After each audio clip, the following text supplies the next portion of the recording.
Okay, thank you for inviting me this morning. I was asked to speak, to talk about how to come up with some kind of a communication strategy.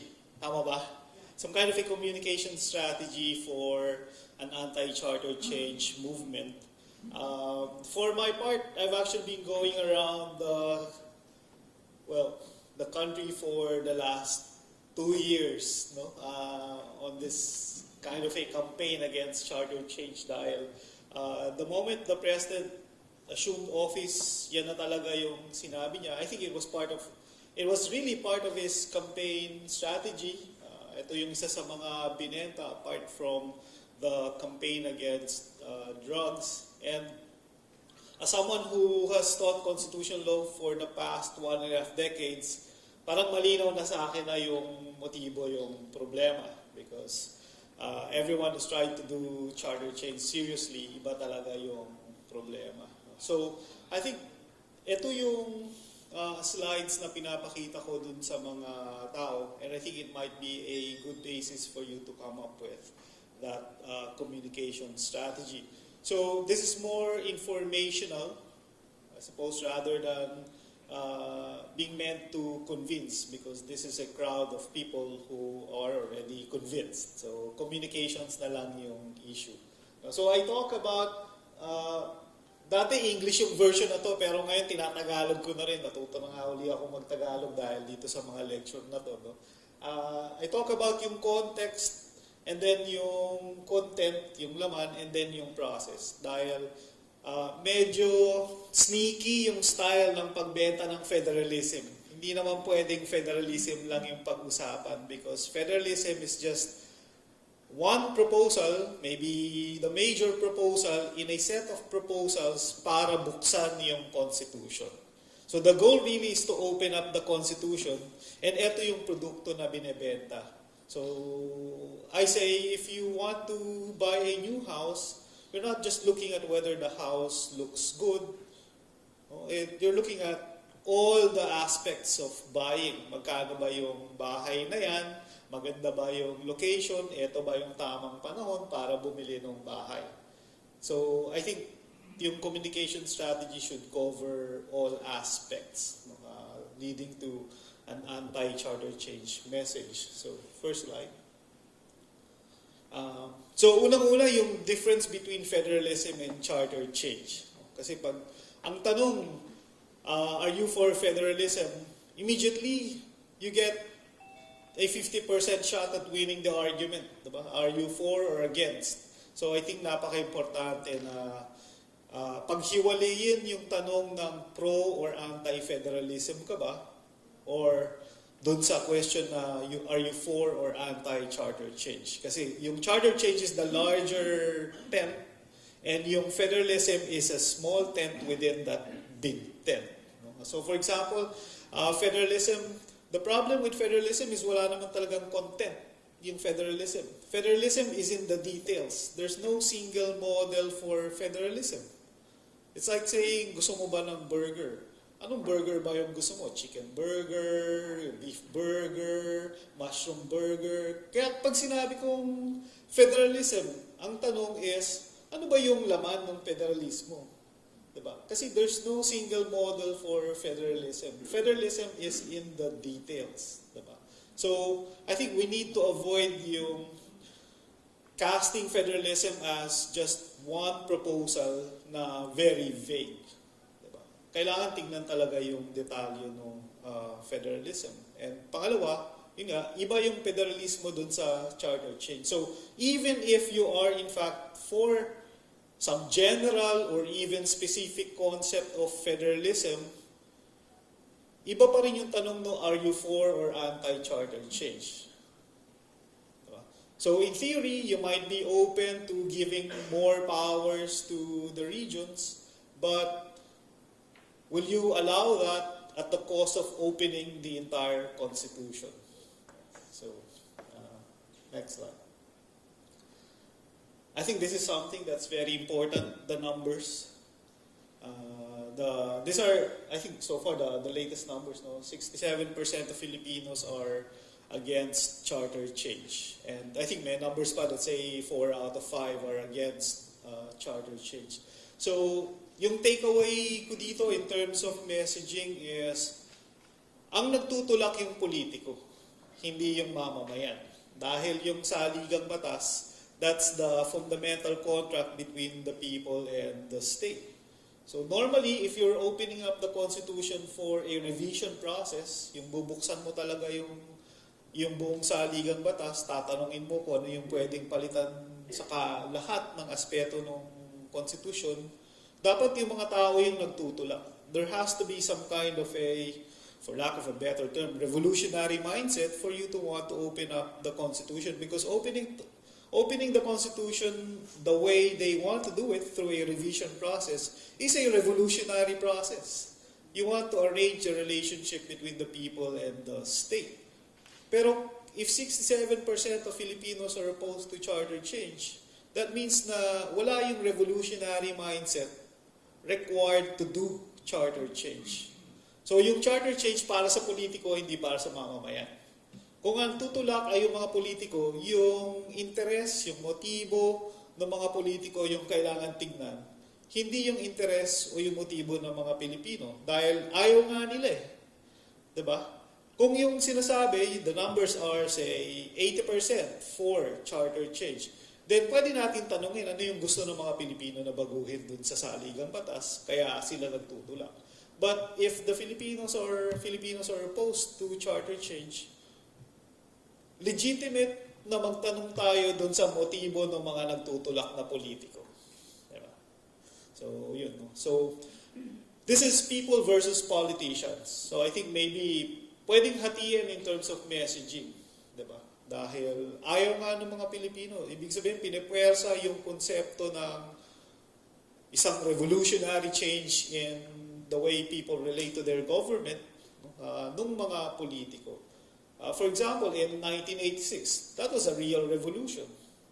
Diba? And malinaw yung gusto ng mga tao, kaya pwedeng palitan yung konstitusyon. And I think pwede rin na ibangga doon sa the way the 1935 Constitution was changed. And I'll go to that later on. No? Kasi yung 1973 Constitution is a void Constitution actually, because it was, the process was void but ratified or validated by the Supreme Court. But kung titignan mo, mali talaga yung proseso dun sa pagpapalit ng 1935 Constitution. So, peke yung proseso dun sa 1935 Constitution leading to the 1973 Constitution. Parang peke din yung proseso dito dahil wala yung revolutionary mindset, ayaw ng mga tao. No? That's right. This is also very important. No? Ito yung listahan ng mga priorities ng mga Pilipino. No? Hindi lang sa ayaw nila, wala pa sa prioridad nila. So this is a 15-item enumeration. And if you're going to look at the listing, kulelat yung charter change at 3%. 3%. So hindi lang sa ayaw nila, sobrang konti pa ng Pilipino yung atat talaga doon sa charter change.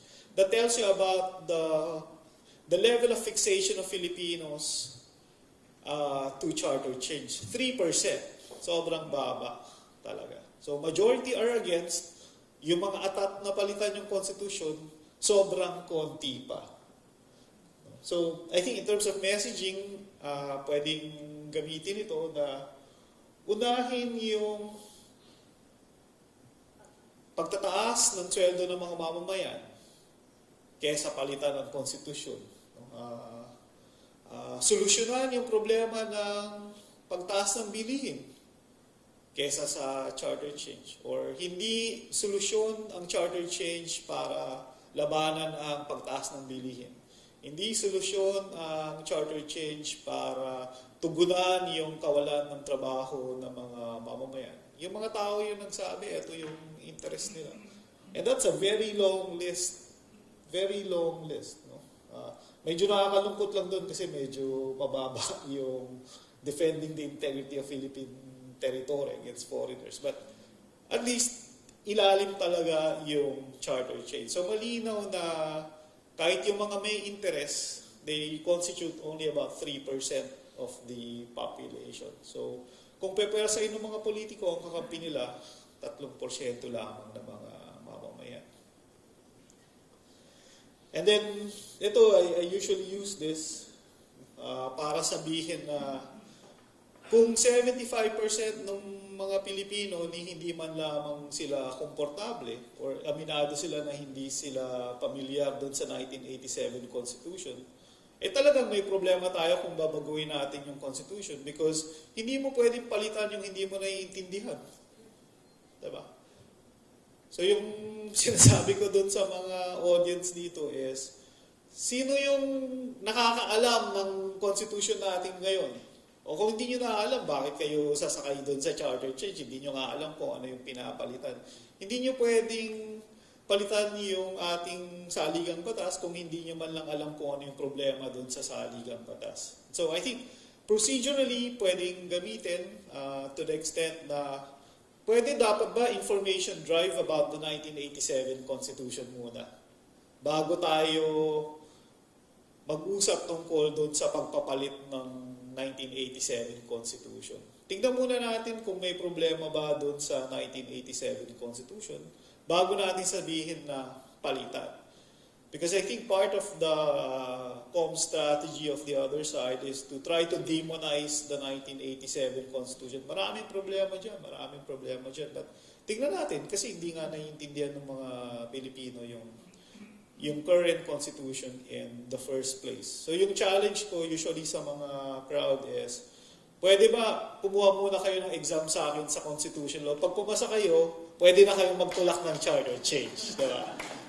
Kasi kung babagsak kayo doon sa exam na yun, wala tayong karapatan, walang kwenta na mag-usap about charter change kung bagsak kayo sa 1987 Constitution in the first place. So I think pwedeng i-tweak yung message na yun na, diba, mag-exam muna yung mga nagtutulak ng charter change sa constitutional law bago sila, ha? Diba?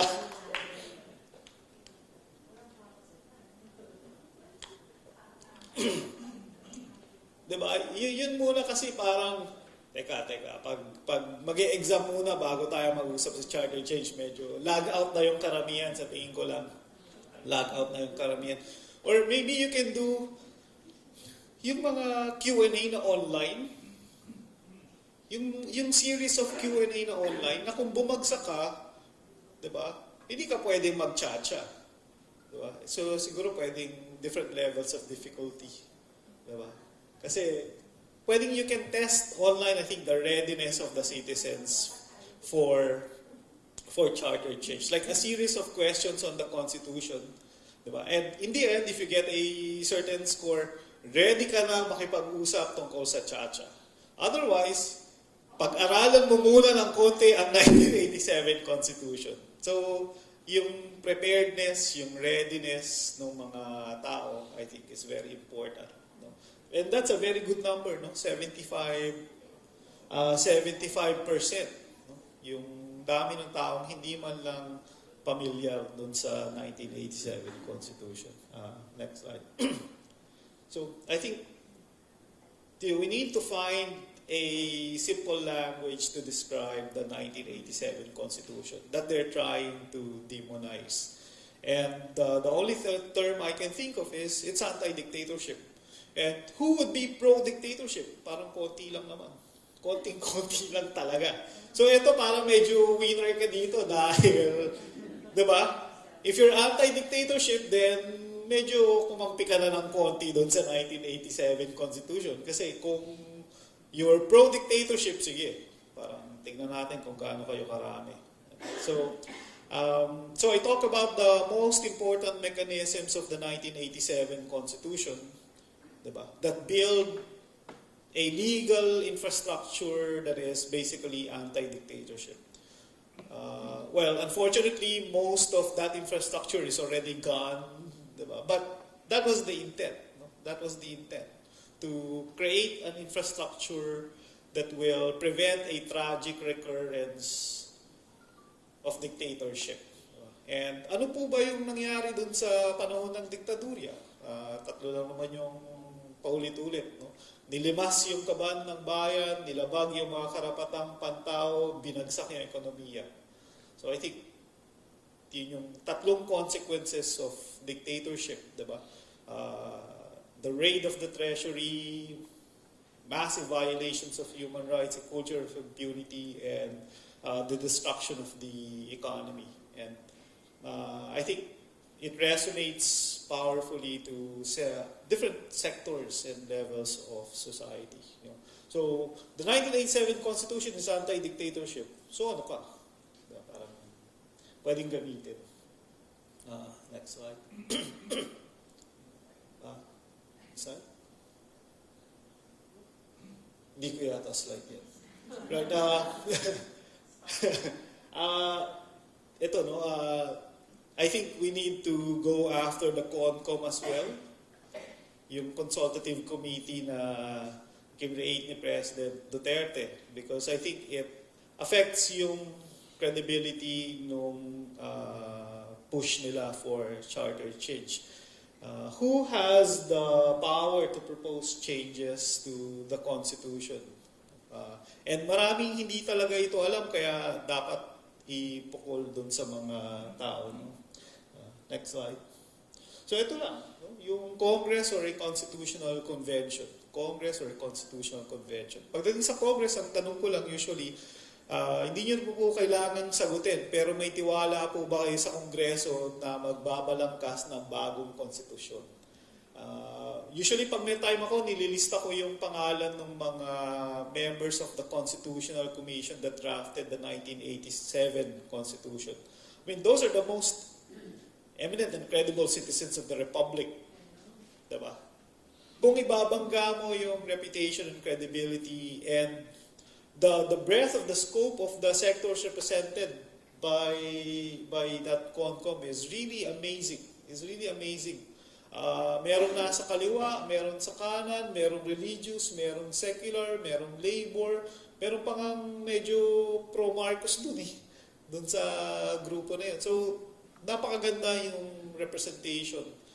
Sila CJ Davide, sila Chito Gascon, Florence Regalado, Bishop Bacani, diba? Lino Broca, diba? Ang ganda nung composition. So, pwedeng ibangga. Siguro parang listahan na lang tayo ng pagalingan ng mga sumulat ng Constitution and ibangga mo dun sa mga current members of, in particular, the House and the Senate. Diba? Gusto mo ba na ang susulat ng iyong Constitution ay hindi ko na ba banggitin? Diba? And yung pangalawang part is yung Constitutional Convention. This is very important kasi pwede nating resibuan si Pangulo dito. Yung sinabi niya, nung bago siya manalo, and nung pagkapanalo niya, ang gusto niya is a Constitutional Convention. Dahil that's more democratic, that's more representative, and yung Constitutional Convention is a special purpose vehicle for drafting the Constitution.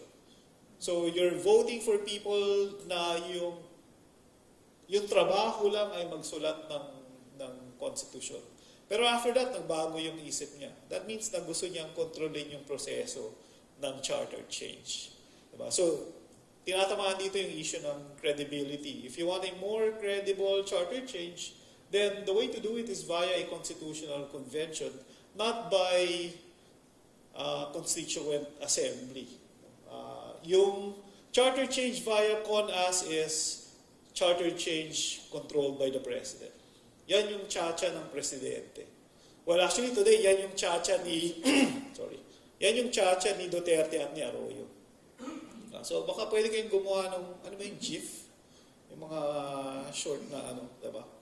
Makahanap kayo ng short video GIF na si President Duterte and si Speaker GMA nagsasayaw. Yan ang tsa-tsa. Yan ang tunay na tsa-tsa. So I think makikita agad nila kung sino yung gagawa ng Constitution.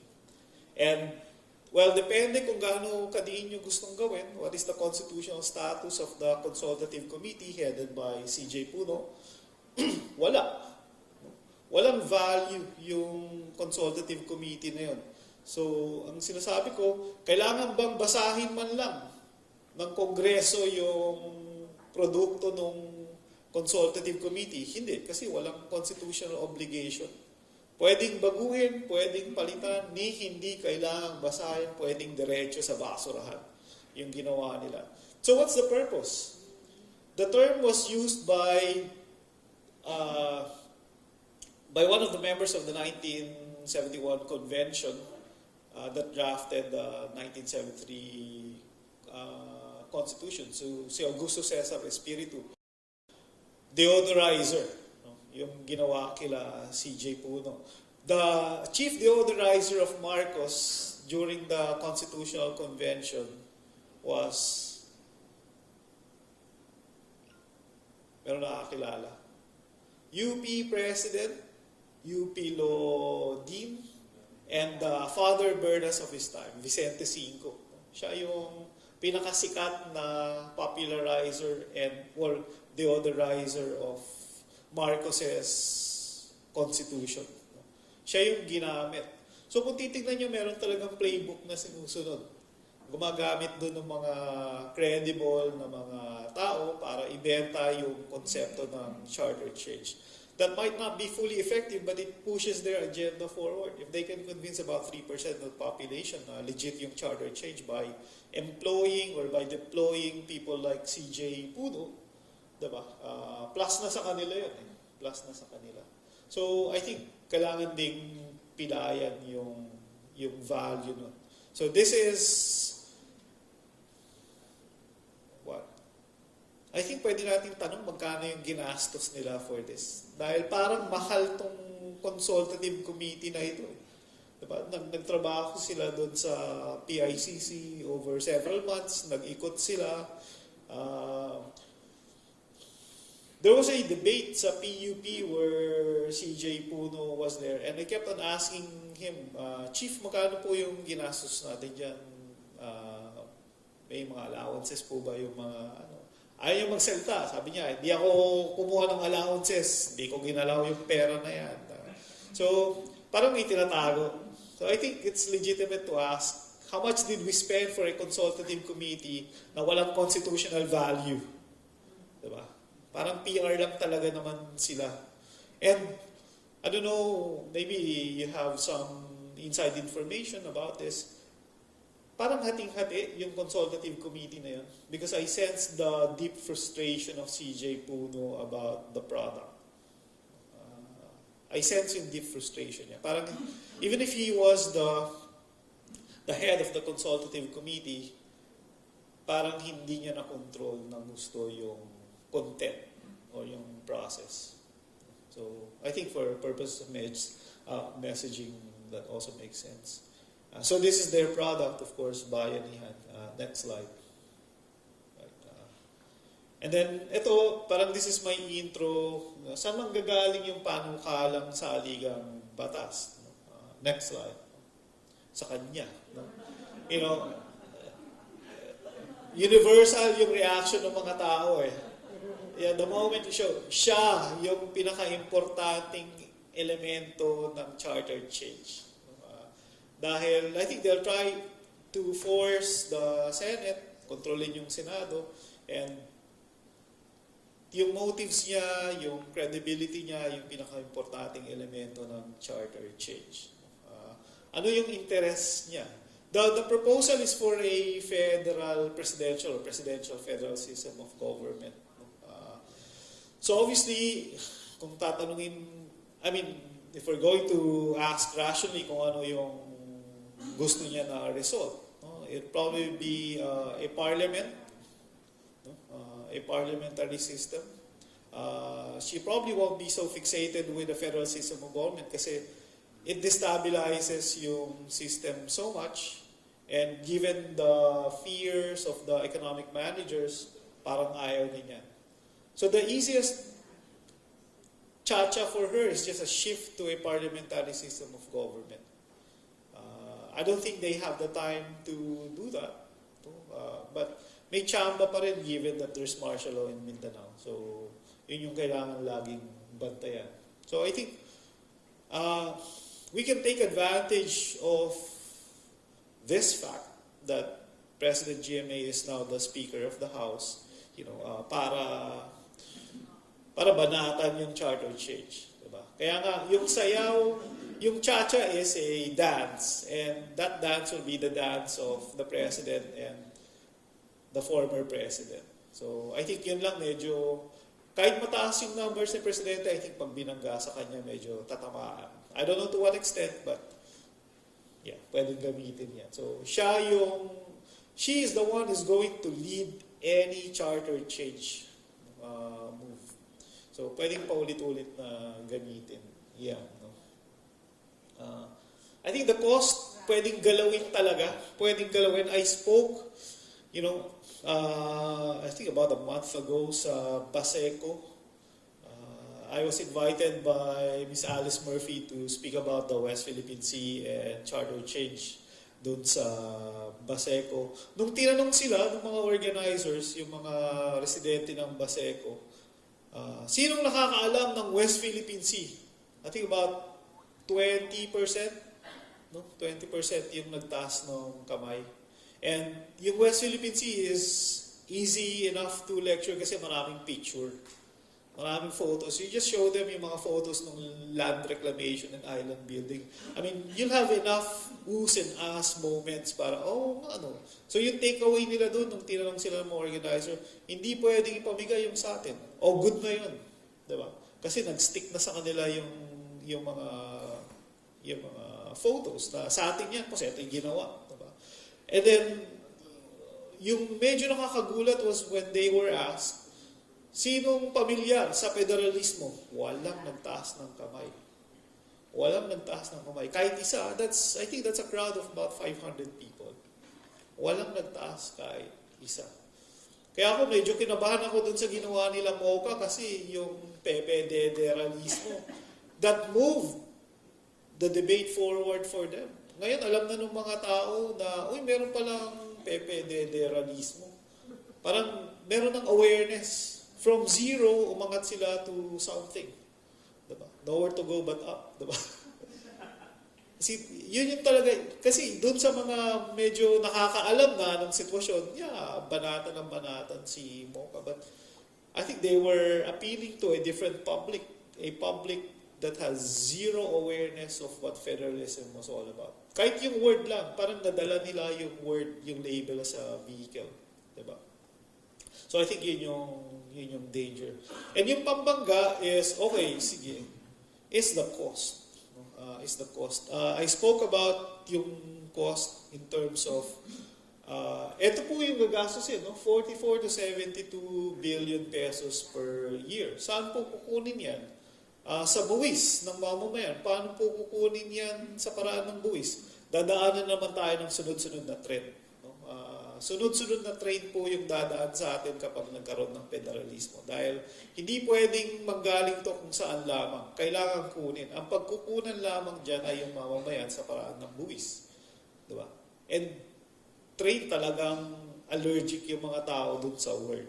No? Ganun lang ka-simple yun. Medyo nakuha na nung mga antay yung label na train, na kapag sinabi mong train, ayoko niyan.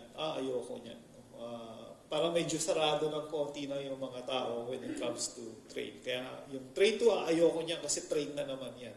So I think we can link yung cost ng federalism and yung charter change doon sa train. Dadaanan na naman po tayo ng sunod-sunod na train kapag nagkaroon ng charter change. In fact, yung proposal after the lecture was i-convert into ilang bahay po ba ito para sa inyo? No? Ilang ospital po ba yung matatayo nito para sa inyo? Para magawa yung proposal ito yung ibabayad natin. Ganito karaming pabahay, ganito karaming ospital, ganito karaming libreng ito at ito. Kasi yun yung talagang, hindi nga namin alam kung ano yung federalismo na yun, pero ito yung mawawala kung tuloy yung charter change na yan. So I think, para i-continue yung anti na mindset, we need to concretize the cost itself. And today, I think pwede rin natin gamitin yung statement sa mga cabinet secretaries because that's the most credible statements you can get. If it comes from yung anti-charter change na banat, if it comes from people like us, parang sabihin, dilawan, this and that. No? But it comes from the inside, wala silang magagawa. Wala silang magagawa. Yung proposal and ratification, I think pwede rin pag-ibahin. My goal here is para ikabit yung nangyari before doon sa pwedeng mangyari ngayon. Next slide. And ito nga, yung problema ng batas militar sa Mindanao. Parang how do you connect martial law in Mindanao with charter change? And the way I connect it is by saying, the way Marcos was able to change the 1973 Constitution was through martial law. Was through martial law. Because he had the Constitutional Convention, the goal was to open up the Constitution. May mga independents dun sa Constitutional Convention na yun.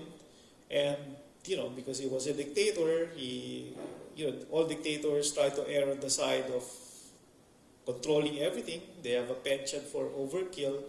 Nag-declare sila ng martial law through fake news, diba? A fake assassination attempt on the Secretary of National Defense. And ang ginawa nila, sinara yung Kongreso, pinaaresto yung mga independent members of the Constitutional Convention, and nakuha nila yung produkto na gusto nila, which is essentially a product that allows the President to extend his term. So, Chacha is term extension. Chacha is term extension. And, next slide.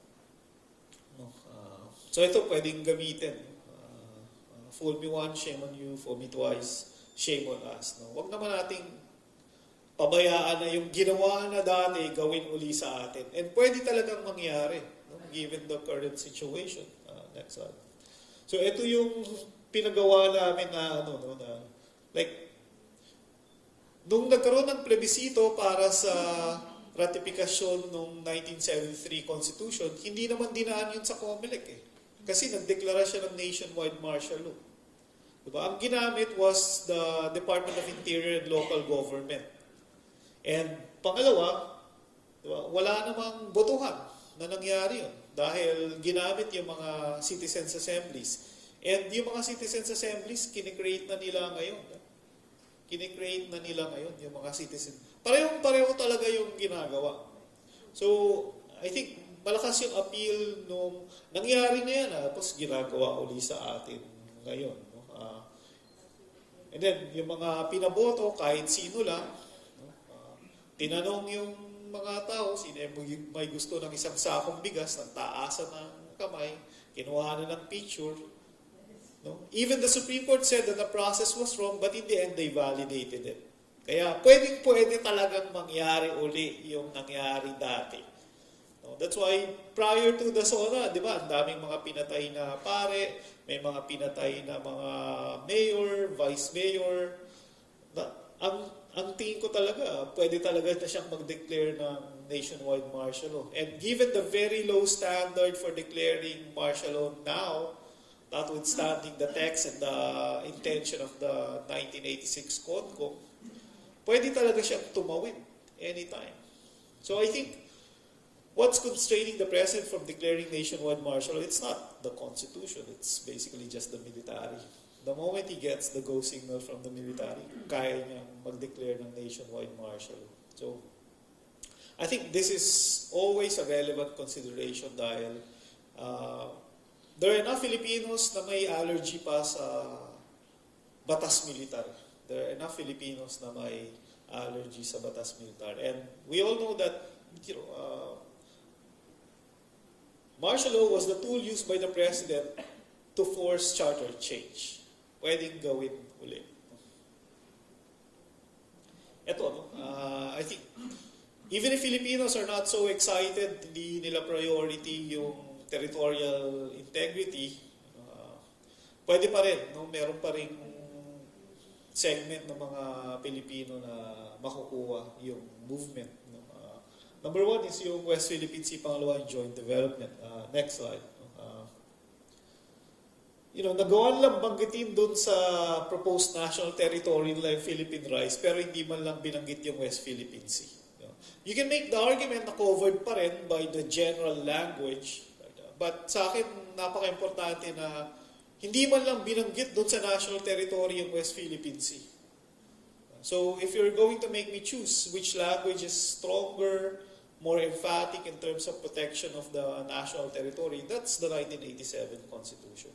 Because this gives space for an interpretation na medyo malambot in terms of protecting the national territory. So, alam nyo ba, na yung proposed federal constitution, hindi man lamang binanggit yung West Philippine Sea?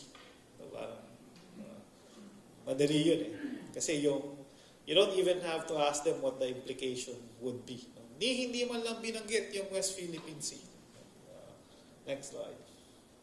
I'm not sure if Filipinos are very familiar with the problems involving joint development, but in terms of language, medyo nakakatakot to because the current constitution talks about exploration, development, utilization of natural resources shall be under the full control and supervision of the state. Itong sinasabi lang shared power between the federal and the regional governments. So if I'm lawyering for China, I'd say this creates space for joint development. Dahil ngayon, I think malinaw na joint development in the concept of a co-owner, which is what they want, is illegal, against the Constitution, and incompatible with the decision in Philippines versus China. This creates that plausible deniability. Pwede kang mag-enter into joint development given this language. May elbow room for joint development. So parang they know what they're doing, I think. They know what they're doing. So nilalambutan lang yung lengguwahe ng ating Constitution. So I think napansin ko na ito medyo benta rin doon sa mga tao. Yung konsepto ng unli martial law. Unli martial law. Unlimited martial law. There's a term there that they inserted, lawless violence, as basis for declaring martial law, which is totally contrary to the intent of the 1987 Constitution, which is to create a higher standard for declaring martial law. Ito, binaba niya talaga. The standard for declaring national emergency, which cannot be subject to judicial scrutiny, is lawless violence lang. Anytime the president thinks there's lawless violence, pwede siya mag-declare ng national emergency. Nationwide. Nationwide. And call out the armed forces. Ito, ibinaon pa talaga nila. Nilagay nila lawless violence as a basis for declaring martial law. And that's not judicially, subject to scrutiny. Kasi, what is lawless violence? The jurisprudence says it's within the discretion of the president. So, only martial law yung potential na hinaharap natin. That anytime the president, wakes up on the wrong side of the bed, pwede siyang mag-declare ng martial law. So, yun yung problema, yung only martial law. Ito medyo mabenta rin sa tingin ko doon sa mga crowds. Idea na 22 chief justices. Parang, ano ba naman yan? Ang gulo-gulo naman ng sistema na yan. You don't really need to explain it to them. 20 maestrado. So yung kicker ko na lang is, diba?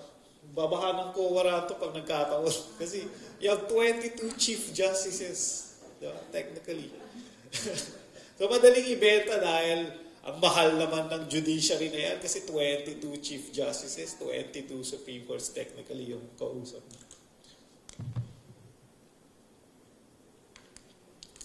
Next slide. Okay, I don't know kung paano gawin to in terms of messaging. I think if you're going to look at the draft federal constitution, kung ang binabanatan nila yung Imperial Manila, hindi naman talaga totoo yun because they're creating a presidential federal system of government. And the president under the constitution that they propose is still a very powerful president. And he has the traditional political controls over those proposed regions. So what are those traditional controls? Next one. No? Civil Service, COMELEC, COA, even Ombudsman. Even Ombudsman and CHR. CHR, okay lang. I think na i-federalize. Ombudsman, I'm not really sure, assuming you're pro-federalization. But etong tatlong to, these are the traditional controls. If they are still federal, they exist at the federal level. So pwede mo talagang pahirapan pa rin yung mga regional governments. And control over the budget is still at the federal level. So the political tools for controlling the regions are still with Imperial Manila, actually. Next slide. This is, I think, the summary of what federalism is all about. Yung federalism is pera lang talaga. No? Pera lang talaga yung federalismo. And because of that, ang tanong, meron bang mga options na bubuhusan ng pera yung mga rehiyon nang hindi binubuksan yung constitution? Or if you want to be more blunt about it, federalismo ay pera lamang sa mga politiko. Bubuhusan lamang ng pera yung mga politiko. Ayan. Options without chacha. Number one, the president can federalize his own budget if he wants to. Diba? Siya yung may control ng National Expenditure Program, which becomes the General Appropriations Bill, which becomes the General Appropriations Act. So kung gusto niya talagang buhusan ng pera yung mga rehiyon, yung mga provinces, he can do that on his own. Kung ayaw niyang gamitin yung mga traditional controls of Imperial Manila, di ibigay niya.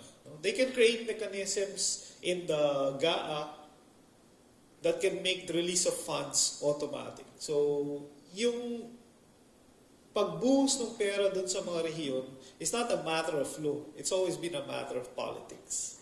Diba? So, whether you're federal or non-federal, it's really up to the politicians, basically the president, to determine kung paano mapupunta yung pera. And pwede siguro, I don't know how to convert yung decision in Mandanas in a way na pwedeng banggain yung credibility nila. The Mandanas decision says the national government owes the local governments 1.5 trillion pesos. So if the goal of federalism is to provide more resources to the regions and the local governments, disundin lang yung Mandanas petition. That's why I'm waiting for the move of the Solicitor General. I don't know if they've done it. If they're going to file a motion for reconsideration dun sa Mandanas decision na yun, wala na talagang kredibilidad yung chacha nila. Diba? Kasi, on the part of the local governments, medyo excited sila na merong utang sa kanila yung national government in the tune of about 1.5 trillion. Kasi, that's windfall for them. Biglang bumagsak sa kanila. No one ever expected na the court would decide that way. 1.5 trillion. So if the goal is fiscal federalism, that's already what federalism is all about. No? Yung pera na mapupunta sa kanila. I think pwede rin na puwersahin yung presidente or banatan siya na ilagay dun sa budget niya yung pagsunod dun sa decision dun sa Mandanas petition. Kung ayaw niyang sundin yung Mandanas petition dun sa proposed budget niya, hindi talaga siya interesado na bigyan ng kapangyarihan yung mga probinsya, yung mga local governments. Dahil nga, yung konsepto nilang federalism, pera lang talaga. Diba? Pera lang talaga. I think this is clear. No? Amend the local government code. If the goal is to just provide more power to the provinces, then amend the local government code. Ganun lang ka-simple. Wala akong nakikita dun sa proposal nila that will require an amendment of the local, that cannot be dealt with by simply amending the local government code. Yung narinig ko na sinasabi nila, we need to create regions because the regions have greater absorptive capacity for projects. That's a theory. That's not a fact. That's a theory. And I think this is very important. This is from Senator Joey Lina. Ito yung fixation niya actually. Paulit-ulit niya akong kinukulit dito kaya nilagay ko na slide. Yung mga, sabi niya, this is administrative federalism. Diba? This is federalism without the cost. Na kung talagang gusto nila ng partnership between the local and the national government, you have this regional development councils. Of course, they're recommendatory, but kung talagang seryoso yung presidente na tulungan yung mga rehiyon, palakasin niya to. It was Ramos who created the first EO, I think. Creating the regional development councils. Kasi dito mo pwedeng ipasok lahat ng mga proyekto that requires coordination between the national government and the local governments. So this is already federalism at the level of the president and the regional government or the local governments. Amendment versus revision. I usually use the example of the United States, which is a very stable constitutional democracy. They've survived for more than 200 years without revising the Constitution. But they have amended their Constitution 27 times. So, anong problema? Sagutan natin through an amendment. Diba? Anong problema? Hindi natin kailangan buksan ng buong buo yung Constitution. Kasi, simple lang yan. No? Yung amendment is a specific response to an identified problem. Revision, pwede tayo mag-identify ng problem habang nagsusulat tayo. Pwedeng palitan lahat. O lahat pwedeng baguhin. So, amendment. Unahin yung problema, gawa natin ng solusyon. Hindi kailangan buksan ng buong buo yung Constitution. So, kung meron na safer, cheaper, more credible process, bakit pinipilit yung mas mahal, mas nakakatakot na proseso? I think this is the problem na hindi talaga na pwedeng iwasan. No? Because it's in the text of their proposal. Ang proposal talaga nila is, the moment you pass the federal constitution in a plebiscite, is to create a revolutionary government validated by that transition process. Dahil yung presidente medyo addicted siya dun sa konsepto ng revolutionary powers and revolutionary government. Ito yung gusto talaga nilang mangyari. And I think at various, it can appeal to different segments of society, in particular to the local governments, the politicians, and all public officials. Next slide. Sino yung Transition Commission? It's essentially the president. Sabi, meron silang amendment na binago, but it's still the president. The Transition Commission, which will have revolutionary powers, will be the president. Whether he gets to appoint, kung meron pang additional members, he's the one who's going to appoint the additional members of the Transition Commission. So the problem with the transition is it expands the power of the president, enlarges the power of the president to allow him to assume revolutionary powers under transition. And then yung timeline. The timeline is 2022 para makompleto yung transition. Kapos na kapos talaga yung timeline na yan. And ang problema dun sa timeline na yan, hindi ka sure kung masusunod. And walang penalty kapag hindi nasunod. Walang penalty pag hindi nasunod. Ito yung revolutionary powers. Binago pa nila to eh. But the power to organize, reorganize, fully established federal government, exercise all powers necessary and proper. Ano yung translation yan? Executive, legislative, judicial power. Ano yung translation yan? That's full dictatorship. For the citizens, ano yung ibig sabihin yan? Kung gusto kong iparesto ng presidente, pwede kanya iparesto. For the local governments, anong ibig sabihin yan? I was in Cebu the other day. Ang sabi ko lang, kung gusto niya pong, well, if he wants to wipe out Cebu from the face of the map, he can do that. Whether the city or the province. Pwede niyang emerge yung province of Cebu to create a larger region para ipasok sa, say, Bohol. Pwede niyang i-organize and reorganize yung buong federal government. That means the power to destroy local governments, the power to merge local governments, the power to fire local officials, the power to replace members of the Supreme Court, Commission on Human Rights, members of the barangay officials, mayors. Pwede siya mag-appoint ng mga OIC at all levels of the government. Pwede siya magpasa ng batas, magpa-aresto ng mga tao, sipahin yung mga politiko. So kung yung mga politicians are excited about the money na babagsak sa kanila under federalism, that will come at the cost of yung Damocles sword hanging over their heads. That when pleasure turns into displeasure, out sila.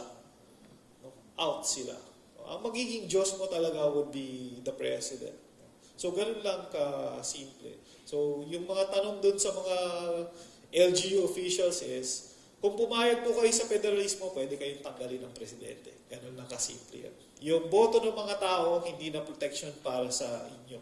Yung terms nyo under the Constitution and under the local government code, tanggal na po yan. Because all powers necessary and proper means all powers necessary and proper. It means what it says. And that's full-on dictatorship.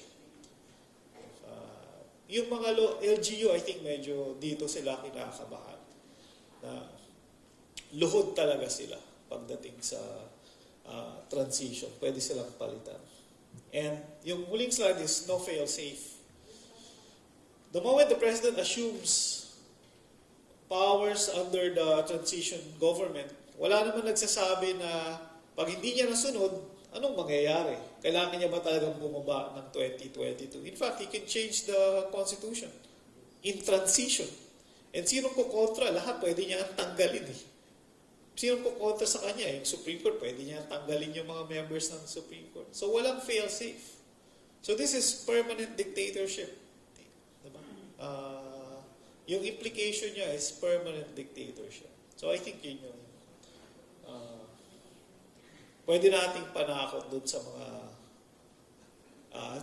mamamayan, doon sa mga LGUs, sa lahat ng public officials. Sa lahat ng public officials and employees. I think that concludes my presentation. Thank you and good morning.